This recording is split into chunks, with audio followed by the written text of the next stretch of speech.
Welcome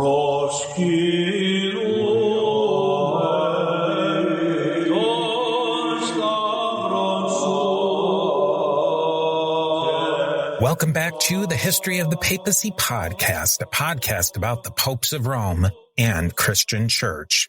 Prepare yourself to step behind the ropes and leave the official tour of the story of the popes and Christianity. I am your host, Steve Guerra, and I thank you for joining me on this journey.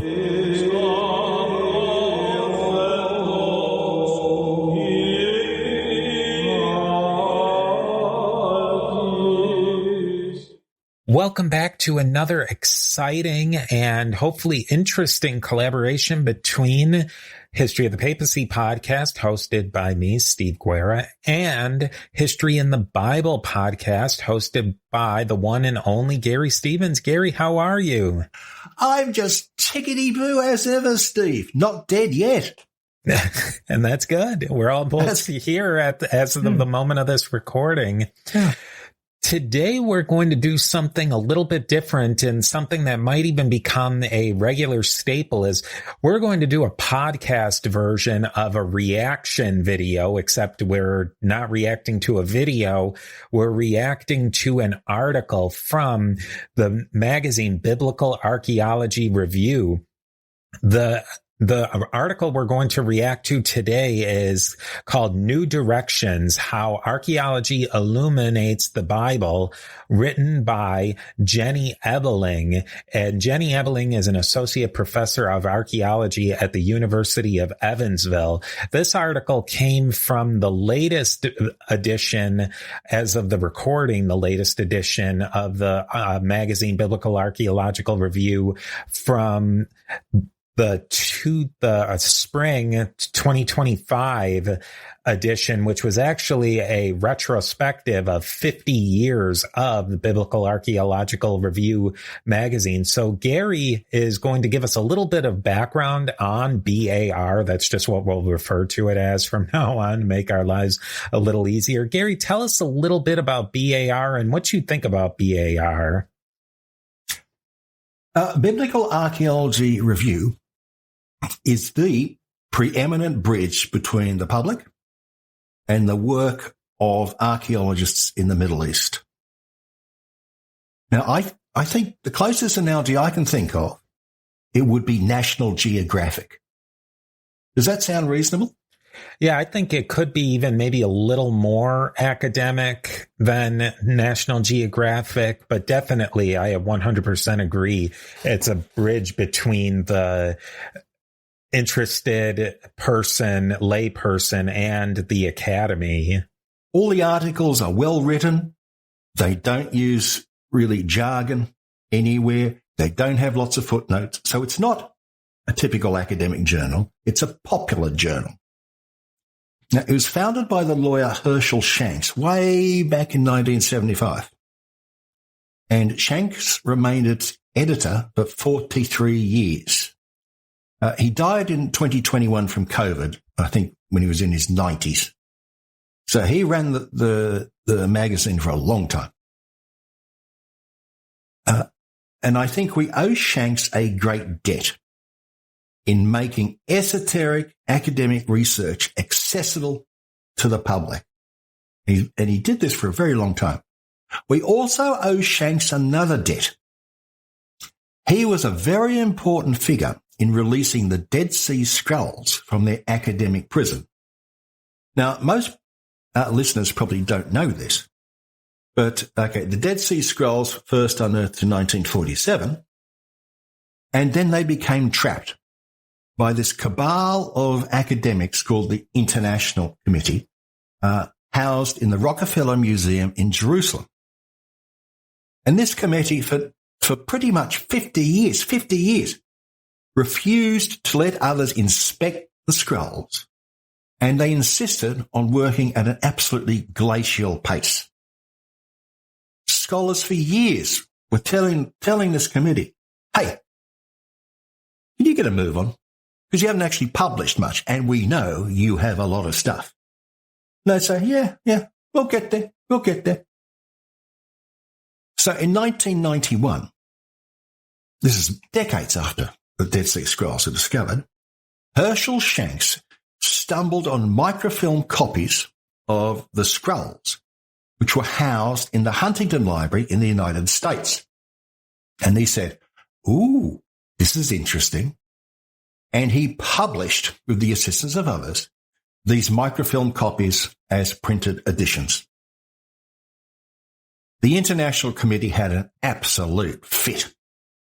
By 1991, they had pretty much decided that the scrolls were their personal property. And indeed, one member of the committee actually decamped to Paris with some of the scrolls, figuring, "No, these are mine, mate." You know. So the second debt we owe Shanks is that he released to the world the Dead Sea Scrolls. So he's a pretty nice guy.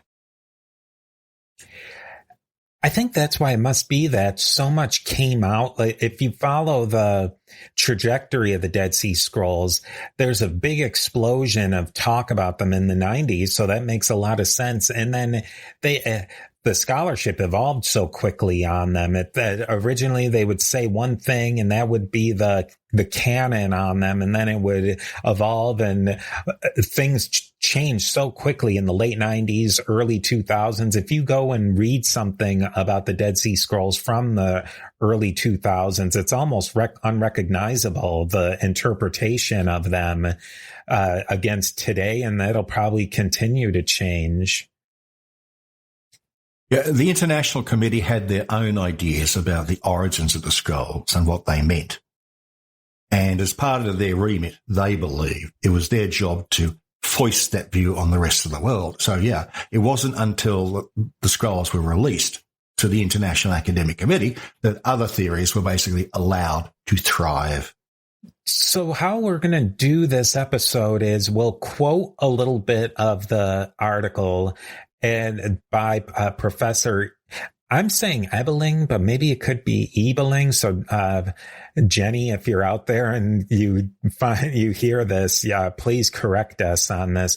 Her particular research, she's a professor of archaeology at the University of Evansville, and she focuses on ancient food technologies and women in Canaan and ancient Israel, which will definitely play into what we discuss today. We will have an AI voice read a portion of the article, and then we'll discuss it a bit. And I highly suggest, if you're interested at all in the Bible, archaeology, ancient Near East, go and subscribe to it. The online edition is very inexpensive, and for not very much more, you can get the print edition, which is a beautifully done magazine. So this is a quote, direct quote from the article. The article, New Directions in Biblical Archaeology. Biblical archaeology has changed significantly over the past 5 decades. In this series developed specially for BAR's 50th anniversary, leading scholars offer their perspectives on how the field has evolved and what the future may hold. In this essay, archaeologist Jenny Ebeling discusses how the field's early emphasis on confirming the biblical narrative has gradually given way to a more sophisticated approach that prioritizes learning about the lives of ordinary people in the biblical world. I, author of the article Professor Ebeling, what many would call a biblical archaeologist, but you might be surprised to find out that I do not spend my time trying to prove the Bible. Like most of my colleagues, I do not view the relationship between the Bible and archaeology in nearly the same way as the discipline's founders did a century or even 50 years ago. For these early biblical archaeologists, archaeology was a source of tangible remains of the biblical world, and a means by which the people and the events described in the Bible could be validated. Hey, Steve here. If you're enjoying the History of the Papacy podcast, consider joining us on Patreon at patreon.com/History of the Papacy. We're working toward going completely listener funded, which means no more ads ever. When you join, you get early access to episodes, monthly book giveaways, and most importantly, your name is added to the History of the Papacy Diptychs, our own list of commemorated supporters. You can become an Antioch level supporter for just $3 per month. But it makes a huge difference to making the History of the Papacy ad-free and independent. Nobody likes ads, not you, not me, and I'm the guy who records them. So let's just get rid of them. Visit patreon.com/history of the papacy and join today. When we first started talking about this and doing this sort of thing, Garry, you brought up that biblical BAR had definitely, and especially under the editorialship of Shanks, had a very certain perspective. And these tie into a lot of themes that you discussed very early on in season 1 of your podcast. So maybe you can discuss what you were thinking and what you think about BAR, especially in the Shanks era. BAR took what I call a traditionalist view of the archaeological evidence. Some call a maximalist view. You might call it the rose-colored glasses view. In that, right from really the 19th century until 1971, archaeologists working in the area believed it was their job to show how the remains that were found in the dusty earth, maybe not proved, but demonstrated the historical accuracy of, say, the books of Genesis and the stories of the kings. That was their job.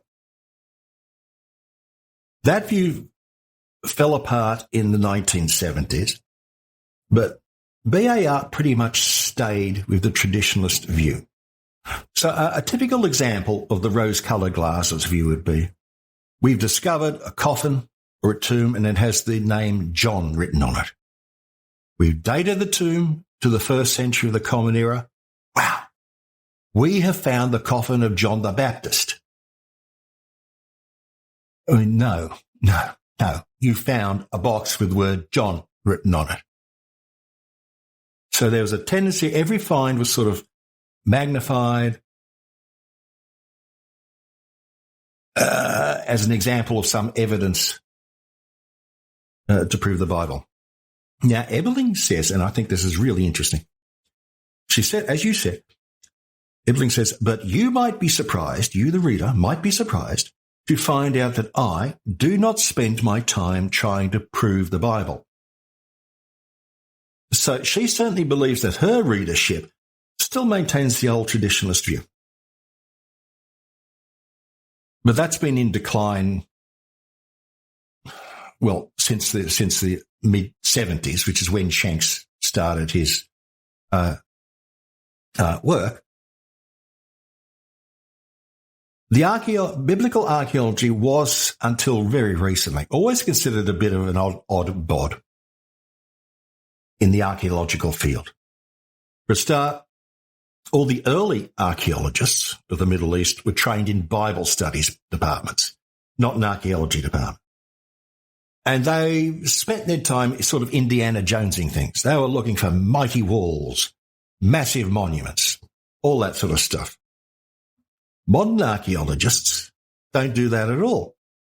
Now, for example, Ebeling says, or someone says, Ebeling's research focuses on ancient food technologies and women in Canaan and ancient Israel. Now, that is an absolutely typical endeavour for modern archaeologists. They're not looking for the remains of John the Baptist or King David. They lay out grids on the ground and dig patiently looking for artefacts. So the discipline of biblical archaeology has moved on and changed. And by the way, I'm fairly well known for objecting to the phrase biblical archaeology in the first place, because it ties the discipline to a particular book. The example I use, it's like calling the archaeology of the British Isles Arthurian archaeology. And Arthurian archaeology attempts to prove that all the stories about King Arthur were true. So I suppose you could say biblical archaeology has moved into the 21st century and aligned itself with the rest of the archaeological field. Big sea change. So let's move on. We can discuss this a little more, but we can even zero in a bit more on this whole idea of shifting away from proving the Bible to looking at these artifacts in their own context. And so here's another quick quote from the article from Ebling. Consider the perspective of William F. Albright, widely considered the father of biblical archaeology. See, why is biblical archaeology so focused on the Old Testament? He and his contemporaries sincerely believed that archaeology had proved many key biblical events: the patriarchs, Moses and the Exodus, the conquest of Canaan, and more, sometimes called the maximalist position. Most archaeologists and biblical scholars working today would refute Albright's assertions and argue that the point of archaeology is not to confirm the historicity of the Bible. Instead, archaeology provides context for the biblical narrative and offers a wealth of information about the lives of those who lived in ancient Israel and Judah during the Iron Age, circa 1200 to 586 BCE, when parts of the Hebrew Bible were first being written down. No longer a handmaiden of biblical studies, archaeology has shaped our understanding of the biblical world in ways that Albright and other archaeologists who were active a century ago could not have imagined. And I think that really does, it really drills precisely to your point. Dear listener, you may be asking, who is Albright? I shall tell you. Before Steve continues, William F. Albright was probably the biggest name in biblical archaeology from the 1930s to his death in 1971. He only worked for a few years in the field, but he was an absolute polymath. He learned so many different ancient languages like Ugaritic and Canaanite. He didn't found just one journal. He founded many journals. He absolutely dominated the field, particularly in the English-speaking world. And Albright was a big believer that everything that he found demonstrated the essential veracity of the biblical stories. Yeah, I think that is really, it's a sea change, and really maybe one to two generations of scholars going from the Bible is a 100% historical document, and every bip and bop that gets scraped out of the ground is in some way proving what every jot and tittle in the Bible says, essentially.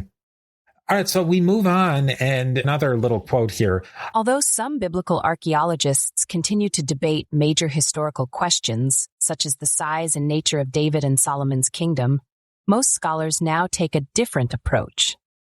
Instead of trying to shed light on when and where certain events described in the Bible took place, their approach is more archaeological, reconstructing aspects of the lives of people in the past through their material remains. This can be seen in the relatively recent shift in focus to women, children, and non-elites, whose lives differed in many respects from those of the biblical writers. As it turns out, the Bible is a useful source of information about many aspects of daily life during the Iron Age. Steve here with a quick word from our sponsors. So do we have to shift the focus to all these others? Can we keep it to all of the above? Can we try and figure out kings and great men and talk about the women and the children and how people lived in the daily lives? Can we keep all of that and all of those plates spinning in the air at the same time? I think we can. And I think, investigating the actual history of the kings, say the two kingdoms, to me, that's tremendous fun, because there's quite a lot of them. And as the history are recounted through the books of kings, they're really interesting people, not a way. But I think this new focus on the minutiae of everyday life is in fact a reaction to the peculiarities of what biblical archaeology used to be, because biblical archaeology used to only look at kings and queens and the greats and the elites. And I think in order to get this new view firmly bedded in the field, you have to sort of move a bit that way and de-emphasize the kings and elites. And eventually, the balance will settle down. Yeah, I think that you have to really consider both aspects. I think one of the great examples of that I remember hearing is we visited Ostia outside of Rome, the port of Rome. And when they first uncovered Ostia and started digging, it was just go in there with the backhoe and these, the big machines to just try and clear it and make it look for the cool stuff. And they probably lost they undoubtedly did lose a treasure trove of finds that would have really illumined how people lived during that time. And so they really didn't even try to spin all the plates at one time. They really focused on that one thing. And I think that that's the same thing for the archaeology of basically anything. Every little thing that they dig out of the ground, it tells us something about the way those people lived back then. Yeah, there are things like, to take an example, say pollen counts and what sort of pollen you find. Examinations of these things have been used to try and illuminate, say, the nature of climate in those days and the climate change. And if you go back to, say, the famous invasion of the sea peoples, from seeds, can we tell where these people came from? And that sort of stuff. And that involves really painstaking work. And yeah, the one thing you do not do is take in a backhoe, because context is everything. You need to find out what layers, dates, all these funny little things. I mean, I remember seeing one paper which argued about 3 olive pits. So it's not pits full of olives, it's 3 stones of olives, and their radiocarbon dating and how these affected the dating of the reign of King David. So these things can be important. I also think, too, where you start digging in and maybe you find a skeleton and they can extract DNA from that skeleton. I mean, that says they've learned so much from just little scraps of ancient DNA of where people came from. I think they had just found a Philistine that I didn't write any notes on this. It was just something that I had briefly read, but they were able to trace some of the DNA elements to Sardinia.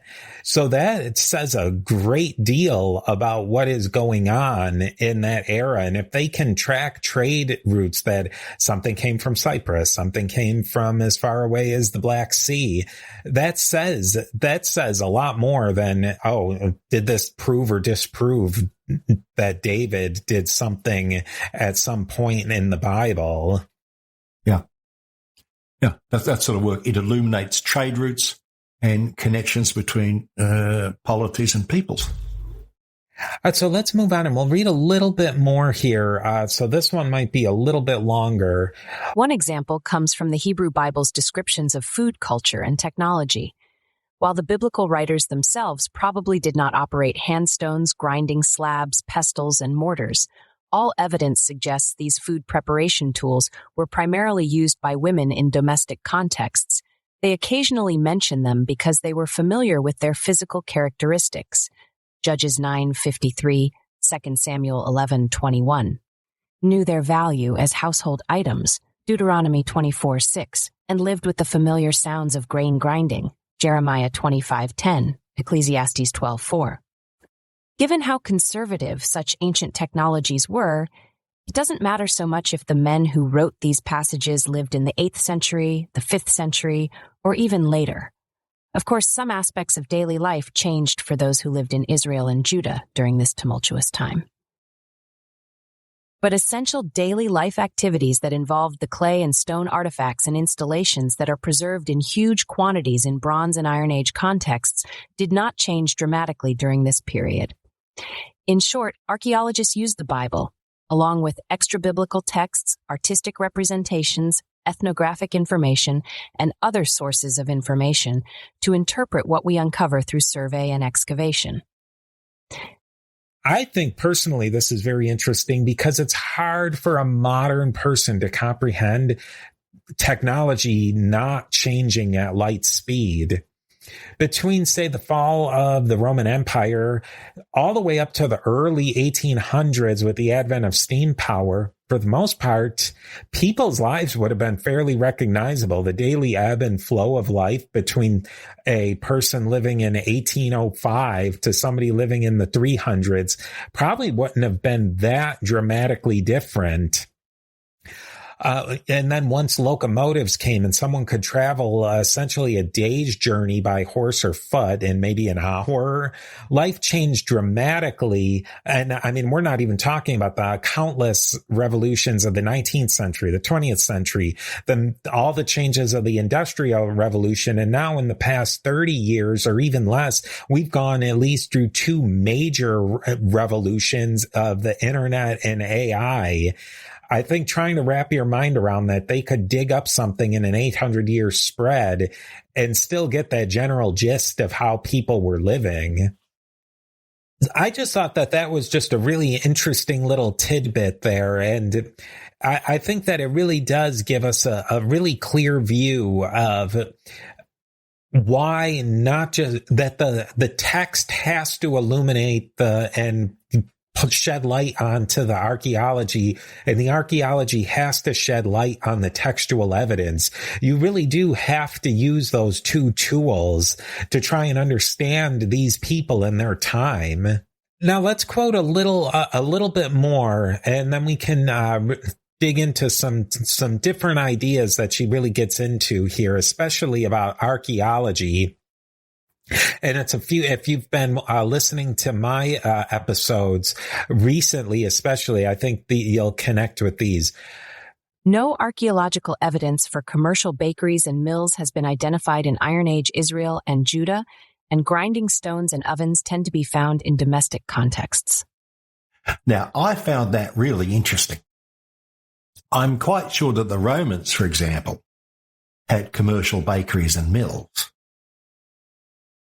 But in Israel and Judah, all these things are done in the household. So that speaks to a totally different sort of economy, one which is based on the household, rather than places like shops, manufacturing areas, factories, in effect, and that sort of thing. So I thought that was really interesting. And they have found, on BAR, I found evidence, or I read an article about that they found commercial beekeeping operations, which they didn't expect. Maybe not, but they would have been commercial because they were on an industrial scale. They were producing more honey than what one person would presumably need for honey. And so I thought that was really interesting as well, that something like grain production really would be domestic and not on some scale. I was just wondering about olive oil production, actually, because I know olive oil production was a major thing, certainly in the north. And I'm wondering if that was done on a commercial scale, or did, some guy of just an olive grove take care of harvesting them and turning them into oil. I get a vague feeling that olive oil production was also done commercially. Because you would think with, I guess that it makes you start to question about the supply chains. Were they growing? Were there the farmers? Because presumably somebody who lived in the city wasn't growing all their own food stuffs. So they must have been getting at least the grain. in some commercial way and then grinding it themselves. So the fact that there wasn't that connection between some middleman between growing to grinding, that would just certainly pop up in other places. Like you said, the Romans had industrial levels of grinding of grain, but a lot of other societies did not have that. So that might have been something that was considered a part of the domus, that you just ground your own grain, or there just wasn't the economies of scale to do grinding. It just they didn't have the water power or whatever you needed to grind it efficiently at that scale. And I was just thinking of other industries which are often at the household level. Say, for example, in the Middle Ages, cloth weaving, as far as I know, was done at the household level. The wife, daughters, they learned how to use a spinning wheel and all that sort of stuff. So actually, I mean, that's one of the fascinating things. What was done at scale commercially and what was restricted to the household, and why? Because if you can figure out the why, then that will explain an awful lot about the economy of the time. Yeah, I never really even thought about the spinning, but that is true that was really done from the source, from the raw material to the finished product, was completely a cottage industry. Cottage industry. Oh, yeah. Great term, that. Let's get back. We'll quote. So we'll start the quoting. We'll get back into the actual text here. Quote, household archaeology approaches, which focus on the household as a physical as well as a social unit, have been adopted by archaeologists interested in reconstructing everyday activities such as cooking and baking, spinning and weaving, small-scale metalworking, and more. But the material culture found in these spaces provides evidence not only for the mundane activities of daily life. It offers a window onto how people began to think and act as part of a single social group or identity. We can see this in the food and drink prepared and consumed in the household. For example, could the paucity of pig remains in houses in Judah, when compared to the animal bone remains in houses in neighboring Philistia, reflect the taboo against eating pork, commanded in Deuteronomy 14 verse 8 and Leviticus 11:7, and thus indicate that those who lived in these houses were Israelites? Although there could be other explanations for this pattern, the biblical evidence strengthens the argument that residents had an aversion to consuming pork. What I was thinking from this passage is, does this evidence necessarily prove anything? The book, The Origins of Judaism by archaeologist Jonathan Adler, discusses this pork eating areas versus non-pork eating areas. And that would be highly suggestive of proving that Jewish people or possibly Canaanites were not eating pork as opposed to their neighbors. But so would you say, could we say, does that prove the Bible? Is it worth asking that question? Could you expand on what Adler said? So Adler did in that book, he basically took, I think it was 10 different customs that were prototypically Second Temple Jewish. And a big part of it was the kashrut, or the kosher laws. And they've looked into these middens, or the trash heaps of different areas. And somebody dug through, and they would look through the bones and see if there was any pig bones in these areas. And it is pretty stark that there would be a village that would be identifiable as Israelite, and there would be very few, if any, pig bones. And then they would look at an area right next door that would be classically not Israelite or Jewish, and they'd be chocked full of pig bones. And so that seems to be strong evidence that these people were observing something like the kosher rules. You know, how granular could you possibly get? There's so many different, I guess, and maybe more to the point is, how representative is that? Could you really draw a strong conclusion based on that evidence? Because that next midden could be out there that's in a typically Jewish or Israelite area that could have pig bones in there. And it's sort of like the black swan of inductive reasoning. You're drawing you're not drawing a deductive inference from that. You're drawing an inductive inference, and how that, I guess that gets into that whole question of inductive logic versus deductive logic. Can you draw these really specific points from broad evidence that can very easily, one new piece of evidence can completely destroy that inference? That's true. We suffer perpetually from limited sample sizes. But you can say pretty specifically that that town or that neighborhood did not eat pork. Therefore, they were Israelites. But maybe other Israelites weren't engaging in that activity at that point. That's true. And some scholars point to circular reasoning on that point. No bones, so no pig bones, therefore must be Israelites, therefore Israelites did not eat pork. Mm. Yeah, it seems like it could very well be a very logical leap. And I guess when you get down to it, it's all, you have to draw some conclusion from this evidence, and you can't just lay the evidence out there and say, yeah, here's some stuff and, take it or leave it. You have to draw some conclusions. I think you start getting logical leaps away from what the evidence is. You start to get into trouble from there. Like all of our speculations episodes that we've done, you start to get to the point where our speculations aren't necessarily that more good or bad than a professional archaeologist or professional scholars are, because we're making logical inferences from the same evidence. So here's our next quote. Similarly, some archaeologists have argued that the form and layout of Iron Age houses should be viewed as an expression of Israelite identity.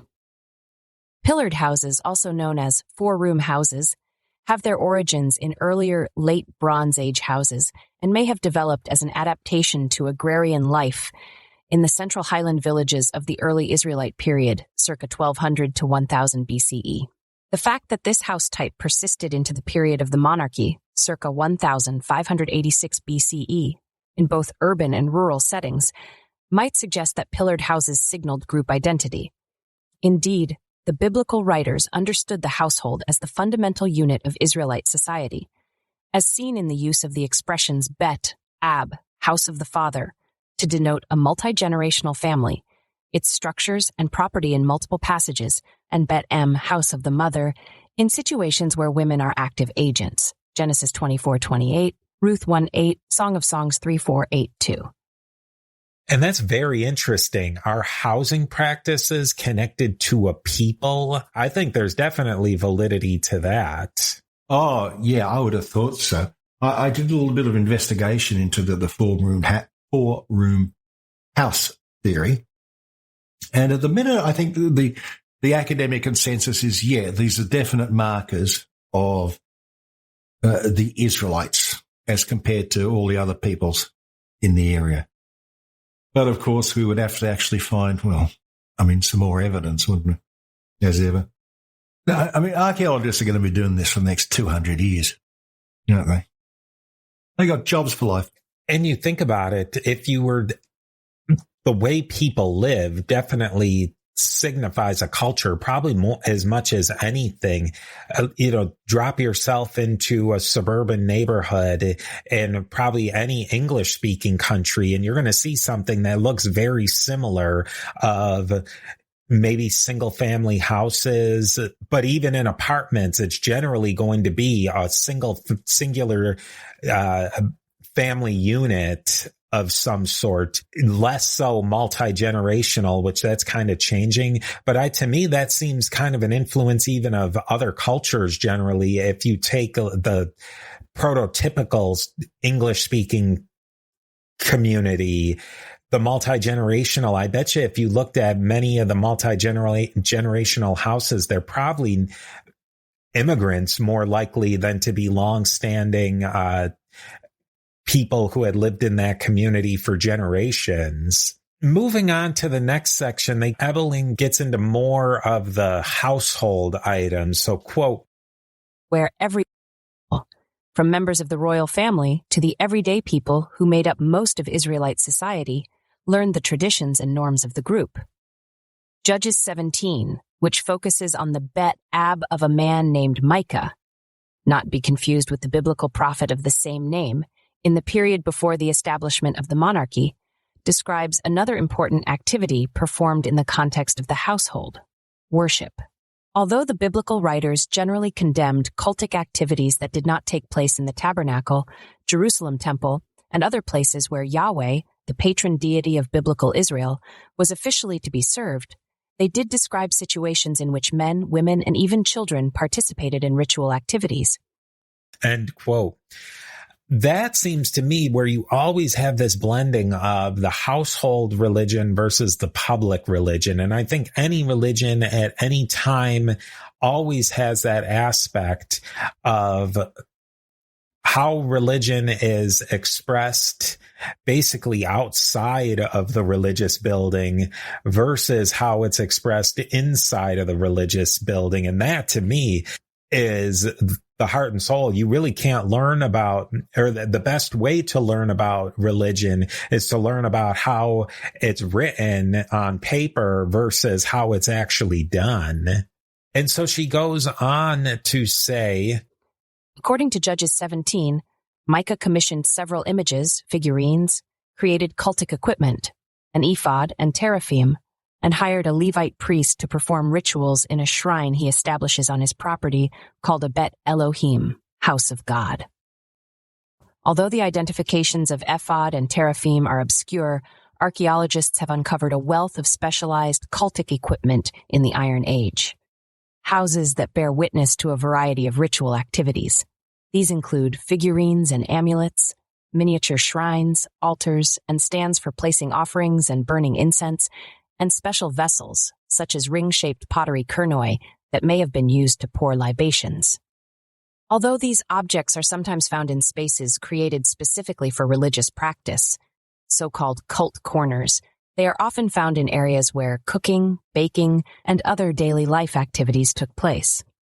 This suggests that women may have been responsible for some of the ritual activities performed in household contexts. And to me, doesn't this scream of so much of the Bible or the Old Testament is that you look at the book of Kings and Chronicles and many other places, this push and pull between the local religion and the centralized religion, the Massabot and the pillars that people would worship at and the local shrines, and they're trying to pull that activity into these centralized locations like the Jerusalem temple. Yeah, indeed. It seems that after the destruction of Israel in southern Judah, there was still a lot of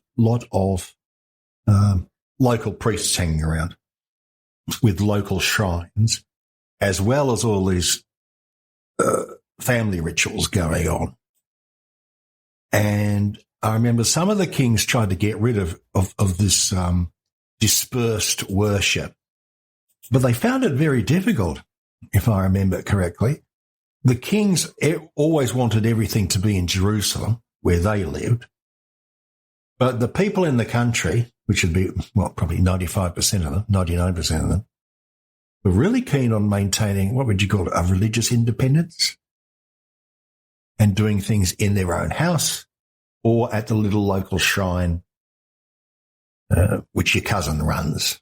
And you can see that's a major problem in both directions. You say you can see it as a practical problem. If you live anything more than probably 5 miles from in your preferred unit, but you get the drift. Anything more than a day's walk from the Jerusalem temple, you're probably only going there once a year, maybe.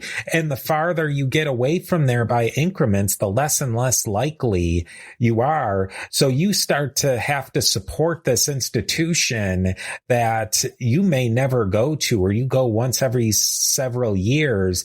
And what's fulfilling your actual practical religious need? There's something's going to fill that vacuum.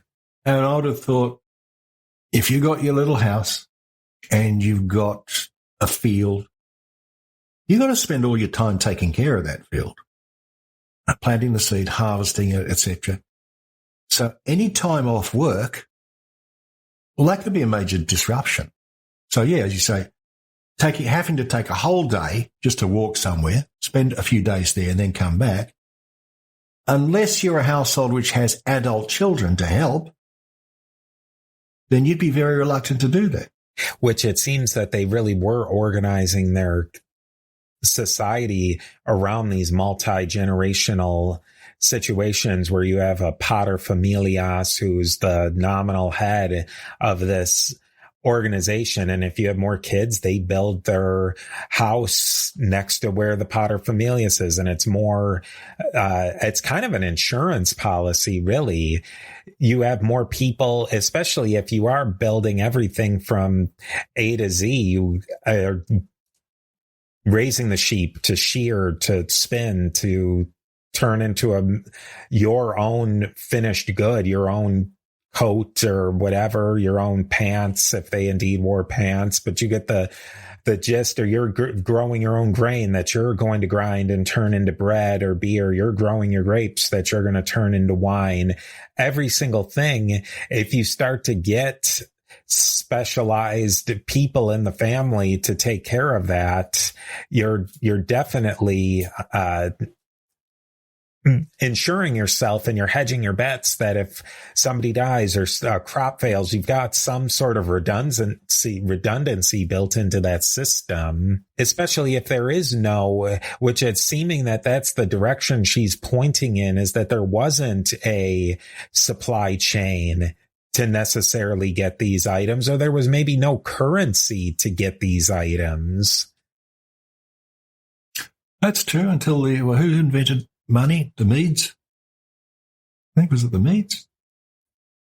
Or someone like that. Yeah, everything would have to be done in kind. Yeah. Which is always very difficult. And even if there is currency, getting your hands on currency was never very easy. That wasn't necessarily the thing. And probably any currency that they would have gotten, or something that was an easy movable, was somebody upstairs in Jerusalem was going to want to get a piece of that. And she gets into this, Evelyn gets into this even more in this next quote.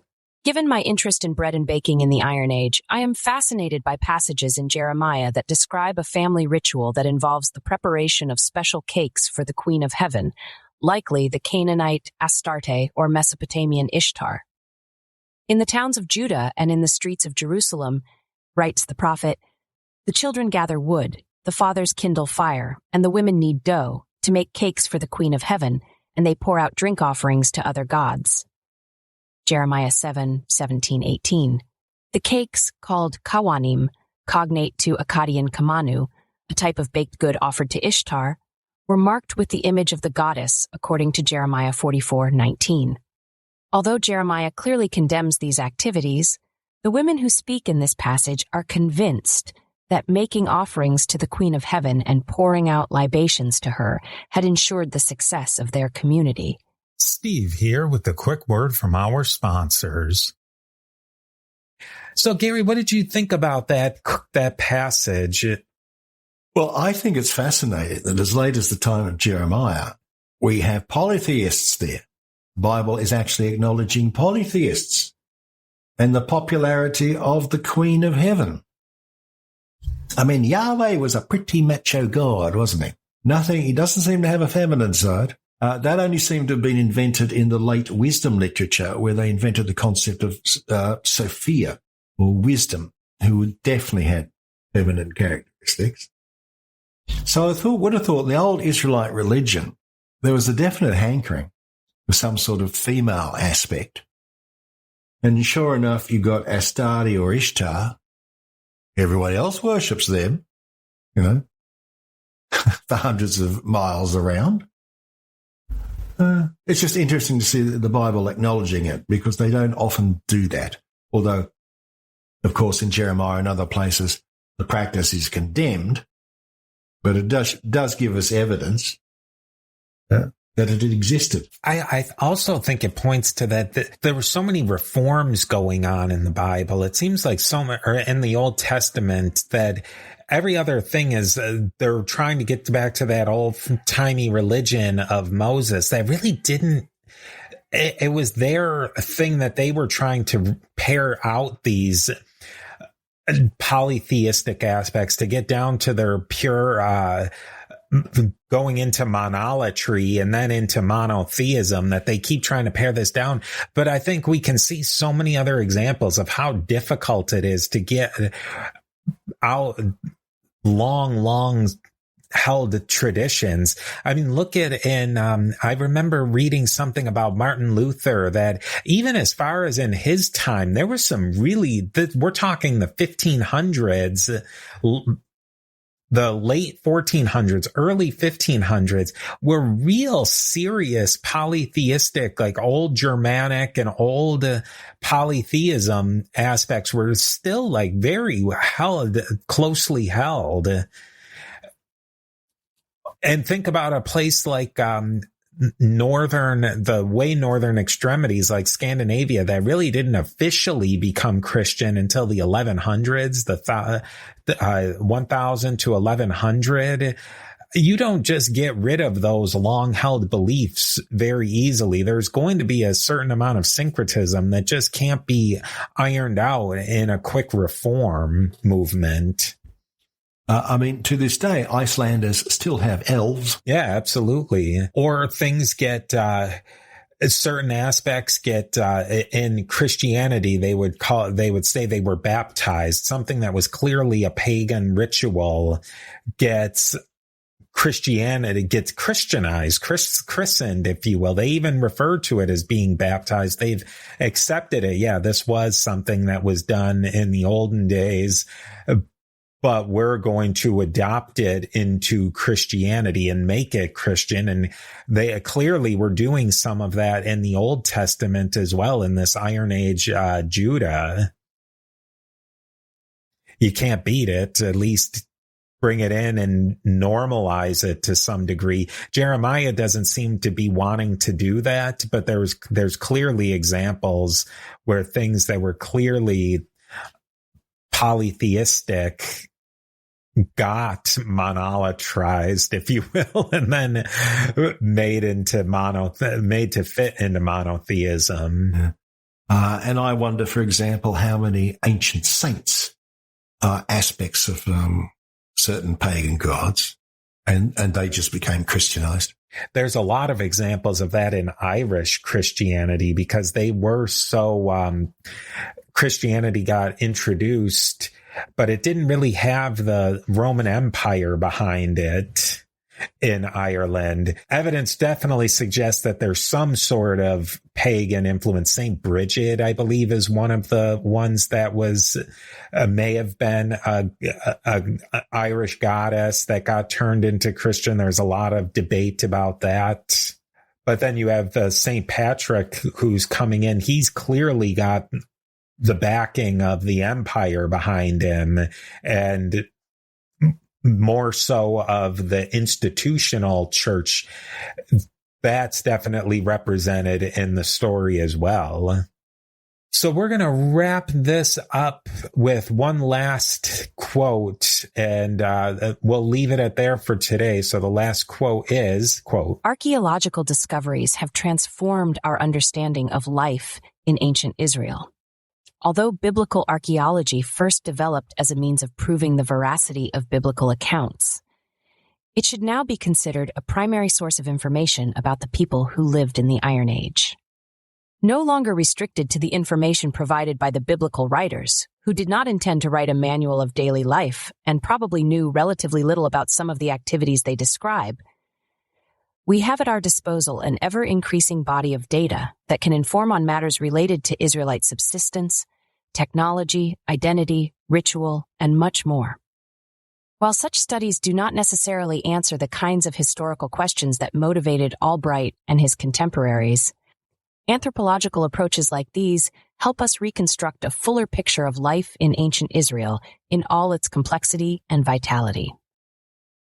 Yeah, and one thing that I wonder, and I maybe would question, is how do we necessarily know that?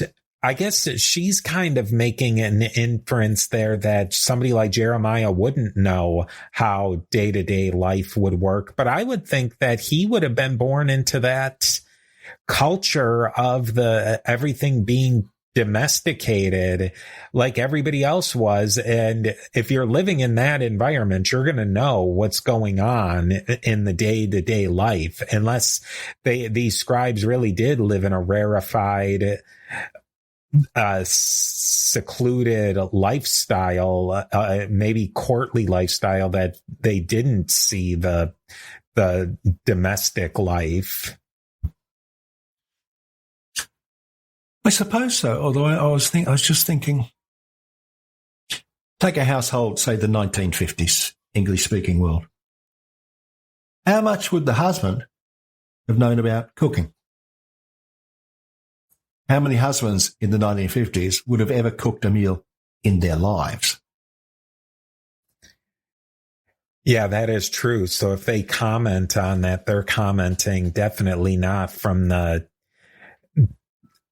in it perspective. They can see it as an outsider, but they're getting a perspective that it isn't somebody who's up to their elbows in it, so to speak. No, exactly. So I would have imagined, say, a 1950s husband would not know how to turn the oven on, let alone how long to cook a roast, say. Yeah, and we don't have the textual evidence really of women or children or even really anybody who's not these scribes living in a rarefied environment. We don't get their perspective on what they felt about the government or the centralized religious authority, where Jeremiah, that's his bailiwick. Yeah, it is interesting. And it really, that's what we need, why we need the archaeology to at least tell us some of their story, the outsider's story, and the text to tell us what the insiders saw and felt. But we can't, I guess, getting maybe as my wrap up at least is we using each one to prove one another. And really, what does prove mean? And what even beyond what it means is, what is the purpose of proving? It seems that somebody like Albright, presumably, is he trying to prove his religious beliefs? I think in those days they were, very much so. There's also a defensive quality to them. I mean, to this day, you can still find articles. I was just reading one the other day, which was a fairly explicit critique of modern archaeology, and it was going on about how, huzzah, we've proved that David exists, we've proved this, we've proved that. And it just had an incredibly defensive aspect to it, as though the author of the article had been attacked, or he felt that his religion was attacked, and quite viciously attacked by, these modernists who question these things. And I think, hang on, I've got a quote about Albright. Let me see if I've got it. Hang on a minute. Oh, here we go. Yeah. Okay. Now, so for example, Albright, arch-traditionalist, he was a Protestant Christian who deeply believed that archaeology could validate the history in the Bible because the religious value of the Bible lay in its testimony to divine acts in history. So he obviously regarded it as crucial that these acts, I suppose, be validated in some way. I just think if you're going to go into it honestly, that archaeology is meant to prove your religious beliefs, then you got to be open that it could disprove it as well. But I think if you go into archaeology not looking to disprove or prove anything, that you're looking at it strictly to learn and observe. Maybe archaeology is definitely the more scientific end of the spectrum of this, of history. Oh, yes. But still, if you have a particular mindset that you're looking for proof, you'll always find it. And if someone says, oh, no, that doesn't prove it, you'll always have an out somewhere in your own head, won't you? Yeah, and it goes the same way with disproval and the whole debunking culture. If you want to debunk something, you can always find evidence to debunking instead of just looking at these things at face value and how does it shine a light on something, or how can we layer on what this new information, does it change what we thought previously? Does it add to it? Does it detract from it? Well, I don't know about you, Gary, but I think that this turned out pretty well. And as a little bit of an experiment, I think it gave us a chance to look at what the scholars are actually saying and give a little bit of our thoughts as rank amateurs. But maybe we asked some of the right questions. Maybe we asked some of the wrong questions, but I definitely like to hear what people out there think about A, this format, and B, the context and the content of this article, and what is the purpose of archaeology in particular, even though Gary doesn't like the term, but biblical archaeology. Yeah.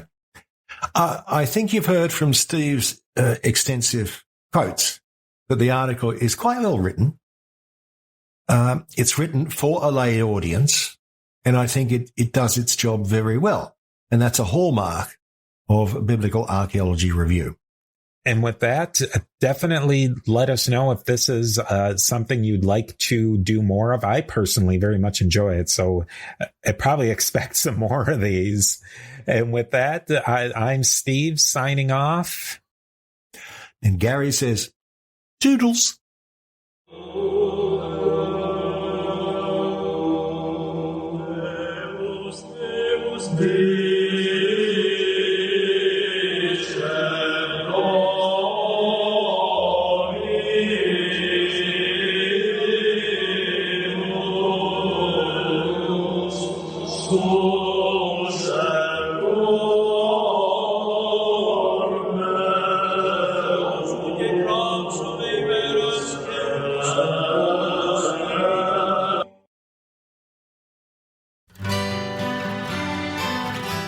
The Historical Jesus Podcast is the sweeping saga of the life and times of Galilean Jesus of Nazareth, as well as the faith, religion, and church founded to honor and disseminate his acts and teachings. Join me, Mark Vinette, on this fascinating journey through time, exploring the many great works of Christian theology, literature, architecture, music, and art inspired by the words and deeds of Jesus Christ.